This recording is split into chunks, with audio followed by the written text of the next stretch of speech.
അസ്സലാമലൈക്കും, welcome back to Munnas world. അപ്പോൾ ഇന്ന് ഞാൻ വന്നിട്ടുള്ളത് ഞങ്ങളെ വീടിൻ്റെ അടുത്തുള്ള ഒരു കുളത്തിലേക്ക് പോയിട്ടുള്ള വിശേഷങ്ങളൊക്കെ നിങ്ങളെ ഒന്ന് അറിയിക്കാൻ വേണ്ടിയിട്ടാണ്.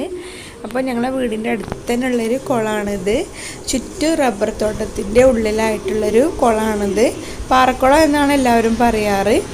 അപ്പോൾ ഞങ്ങൾ ഇനി കുളത്തിലേക്ക് പോവാണ്. കുട്ടികളൊക്കെ ഒരുപാട് നിർബന്ധിച്ചത് കൊണ്ട് മാത്രമാണ് ഇന്നൊന്ന് കുളത്തിലേക്ക് പോകാമെന്ന് വെച്ചത്. അപ്പോൾ വീടിൻ്റെ അടുത്തുള്ള ഒരു വീടാണ് ഇത്. അപ്പോൾ ഞങ്ങൾ ഇതിലെയാണ് പോകുന്നത്. അപ്പോൾ ഇവിടെ ഉണ്ടാക്കിയിട്ടുള്ള ചെടികളും കൂടി നിങ്ങളൊന്ന് കാണിക്കാമെന്ന് കരുതി. അപ്പോൾ ഞങ്ങൾ ഈ ഒരു വീടിൻ്റെ അപ്പുറത്തായിട്ട് ഒരു റബ്ബർ തോട്ടമുണ്ട്. ആ തോട്ടത്തിൽ കൂടിയാണ് ആ കുളത്തിലേക്ക് പോകുന്നത് കേട്ടോ. കൂടെ കുട്ടികൾ ഒരുപാടുണ്ടായിരുന്നു കേട്ടോ. അവരൊക്കെ മുന്നിൽ നടന്ന് പോയിട്ടുണ്ട്. അപ്പോൾ നല്ല ഭംഗിയാണ് ഈ ഒരു റബ്ബർ തോട്ടത്തിൽ കൂടി ഇങ്ങനെ നടന്ന് പോവാൻ. അപ്പോൾ ഈ ഒരു റബ്ബർ കഴിഞ്ഞാലുടൻ തന്നെ ആ ഒരു കുളമാണ്. അപ്പോൾ നമുക്ക് കുളത്തിലുള്ള കുറച്ച് നമ്മൾ കുട്ടികൾ ചാടുന്നത് നീന്തുന്നതൊക്കെ ആയിട്ടുള്ള വിശേഷങ്ങളൊന്ന് കാണാം.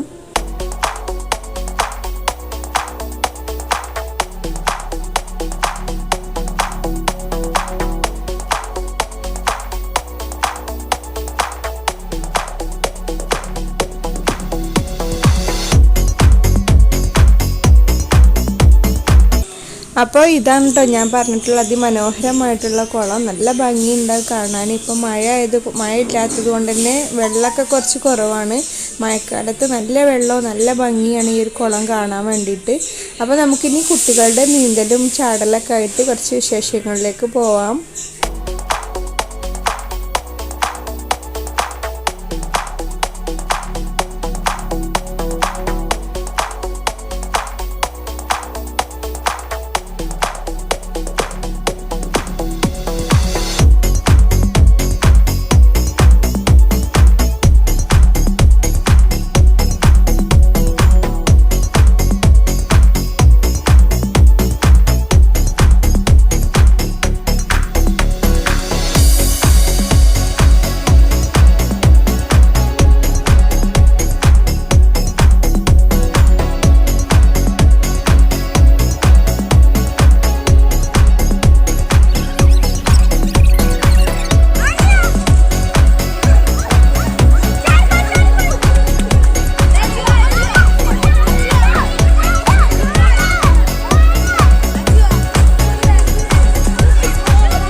ഇത്രയൊക്കെ ഉള്ളൂ ഇന്നത്തെ വിശേഷങ്ങൾ. നമ്മുടെ കോളൊക്കെ എല്ലാവർക്കും ഇഷ്ടമായി എന്ന് കരുതുന്നു. ഇഷ്ടമായെങ്കിൽ ലൈക്ക് ചെയ്യാനും കമൻറ്റ് ചെയ്യാനും ഷെയർ ചെയ്യാനും കൂടി മറക്കരുത്.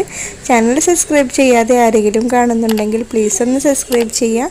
അതിൻ്റെ കൂടെയുള്ള ബെല്ലൈക്കൺ കൂടി ക്ലിക്ക് ചെയ്താൽ ഞാൻ വീഡിയോസ് ഇടുമ്പോൾ നിങ്ങൾക്ക് നോട്ടിഫിക്കേഷനായിട്ട് കിട്ടും. അപ്പോൾ നിങ്ങൾക്ക് എൻ്റെ വീഡിയോസൊക്കെ മിസ് ചെയ്യാതെ കാണാനും പറ്റും. അപ്പോൾ കുട്ടികളുടെ കുളിയും കളിയൊക്കെ കഴിഞ്ഞിട്ട് ഞങ്ങൾ വീട്ടിലേക്ക് മടങ്ങുകയാണ്. അപ്പോൾ എല്ലാവരും പോയി തുടങ്ങിയിട്ടുണ്ട്. അപ്പോൾ ഞാനും ഇനി പോവട്ടെ. അപ്പോൾ ഞങ്ങളിങ്ങനെ മടങ്ങിക്കൊണ്ടിരിക്കുകയാണ്. വീട്ടിലെത്തിയിട്ട് വേണം ഫുഡൊക്കെ കഴിക്കാൻ വേണ്ടിയിട്ട്. അപ്പോൾ ഞാൻ ഇന്നത്തെ വിശേഷങ്ങൾ ഇത്രയൊക്കെ ഉള്ളൂ. ഇനി ഇൻഷാ അല്ലാഹ് ഇതുപോലുള്ള നല്ല അടിപൊളി വിശേഷങ്ങളുമായിട്ട് ഞാൻ വീണ്ടും വരുന്നതാണ്. അതുവരേക്കും എല്ലാവർക്കും താങ്ക് യു ഫോർ വാച്ചിങ്.